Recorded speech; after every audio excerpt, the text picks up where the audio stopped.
So I decided to quit alcohol for 30 days. As someone who's been a weekend drinker for the past 15 years, I sort of lost sight of what it means to have a fun weekend without alcohol involved. And more recently, I feel like I was starting to drink alcohol as a way to mask social anxiety, which ironically probably developed as a result of me starting to drink in the first place. And so what does life without alcohol look like? I wasn't sure what to expect from this, but I will say there are some pretty surprising things that happened. To give some context, I typically have 2 to 4 drinks every Friday, Saturday, and Sunday. So usually that amounts to about 7 to 10 drinks per week. Sometimes I would be drinking with friends or on dates, but other times I would just be drinking alone in my apartment just to chill out. And I rationalized my drinking because I never drank on weekdays. That was my one rule. But it got to a point to where drinking wasn't even a spontaneous decision. It was just a scheduled thing that happened every single week, almost like a work meeting. And not to mention, now that I'm in my 30s, even just having 3 drinks is enough to make me feel mentally foggy the next day, and I hate feeling like that. So I packed away my alcohol into a cabinet that is quite inconvenient to access, and I began my roller coaster of a journey. My feelings are a little bit bittersweet. So Friday was really tough because that's usually when I make a really damn good Manhattan to start off my weekend, and I did not have that. So that was really challenging. Saturday was not that difficult just because I spent the day with friends and it was sort of a non-drinking event anyway. So that wasn't really that big of a deal. And even when I got home that night, I was working on stuff anyway. And so because my mind was occupied, I didn't really have any inclination. Sunday, however, typically on Sunday night, we'll have a glass of bourbon to numb away the Sunday scaries. And so I didn't have that, and I really wanted it. I will argue that Sunday was probably the day that I wanted it the most. And I did not have anything. And so I found that the way I got through that was just, again, by finding things to do and also just drinking seltzer water. Not hard seltzer, but just like regular seltzer water. I found that if I just had something in my hand, it seemed to help out. All right, so it's day 13, and I just got back from a house party where I was dead sober throughout the entire thing. There were definitely a lot of people that I did not know. And so usually I use some craft beer or some whiskey to lubricate my social being. But I did not have that as a crutch today, so that made things a little difficult. And truth be told, I felt a little on edge. Now I did bring something though to sip on.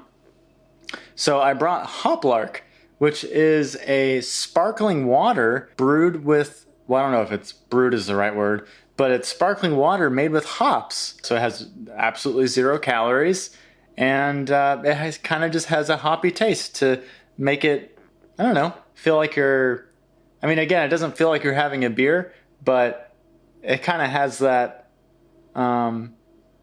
enjoyable nature to it. This week has been tougher than the previous week. So today's Saturday right now, and like this past week has been more difficult for me than the previous week. And the best way I can describe it is I was just more emotional this week. Like Thursday night, okay, I hate that I'm admitting this on camera, but I'm gonna be honest. Thursday night, I cried at dinner for no fucking reason. I just started crying. Where the hell did that come from?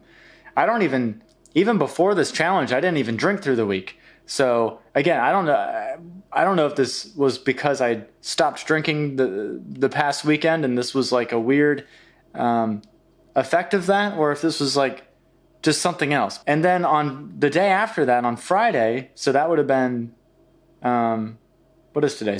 Yesterday. So yesterday, I was like really pissed off for no reason for like the whole first half of the day. And I was just like, I was kind of like angry, and I was supposed to meet with a friend later that night, and I almost didn't do it just because I was feeling like, I don't know, just kind of like irritated. I think that's a better word than angry. I was just like irritated and annoyed for no reason. Yeah, so this past week has been really different. Okay, 20 days in. This past week was way better than the week before. No emotionalness this past week, thank God. In fact, I would say one of the biggest benefits I had from this past week is I actually woke up with more energy than usual. It's rare that I wake up and I just feel ready to conquer my day, especially since I wake up at 5 in the morning. But I would say 3 out of the 5 days I woke up and I was like, yeah, I'm ready for this. So that was pretty cool. And then another sort of metric I found is usually I'll have an energy drink at around 2 p.m. just because I'm crashing at that point. But there were probably 3 days this week where I didn't need that. I packed my energy drink and I was like, I don't actually really need this.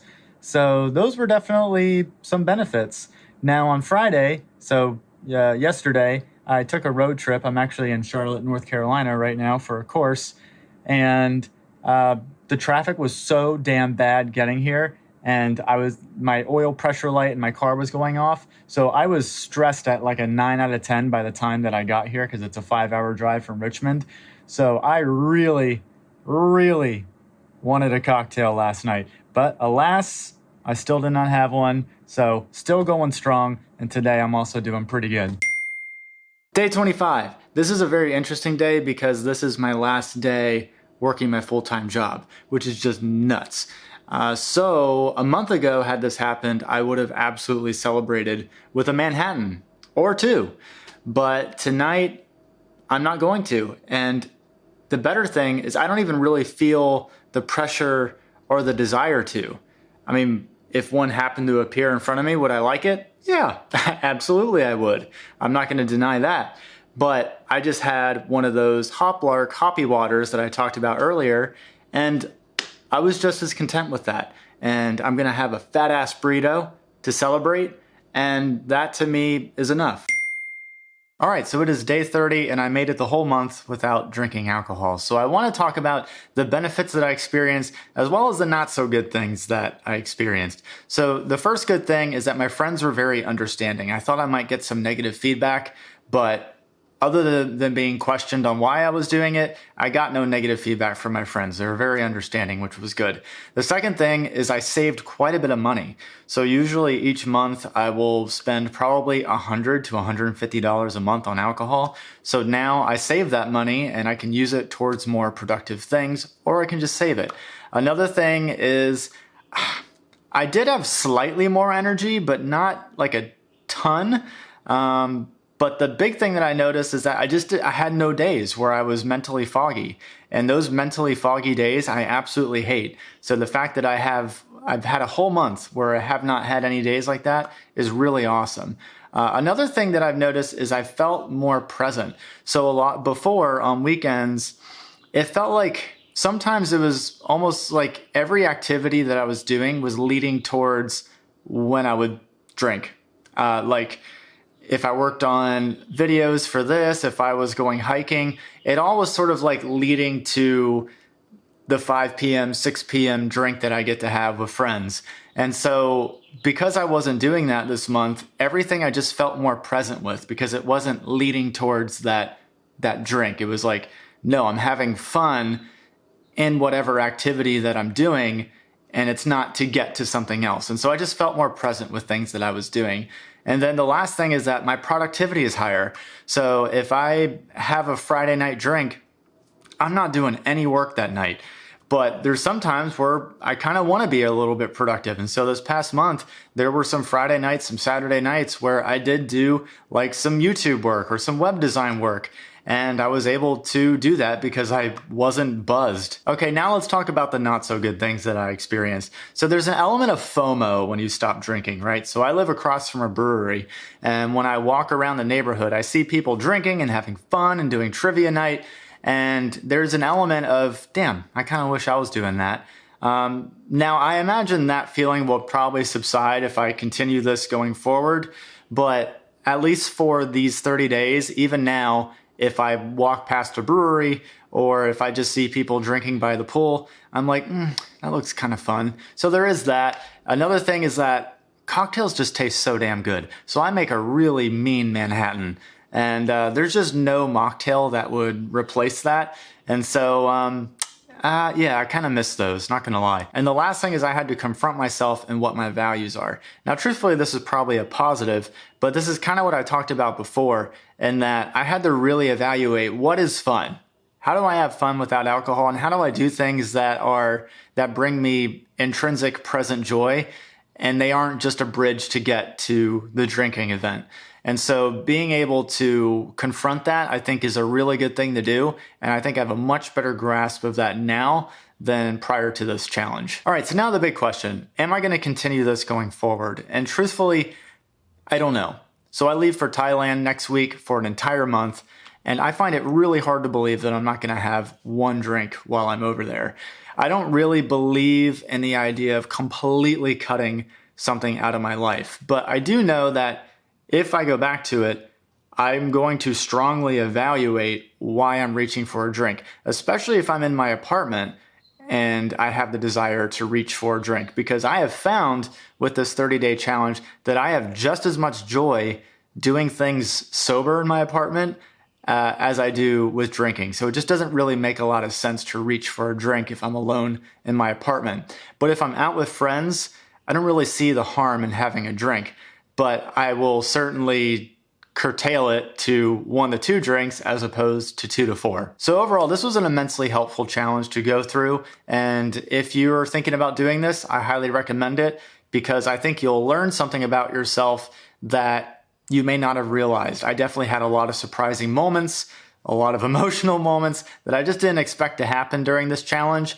And so I think it's worth it, because you may have a little bit more of a dependence than you realize, even if you only drink on weekends. So I encourage you to give it a try. And if you are going to give it a try, comment below and let me know if you're going to give this 30-day challenge a shot. And until next time, I'll see you in the next video. All right, bye-bye.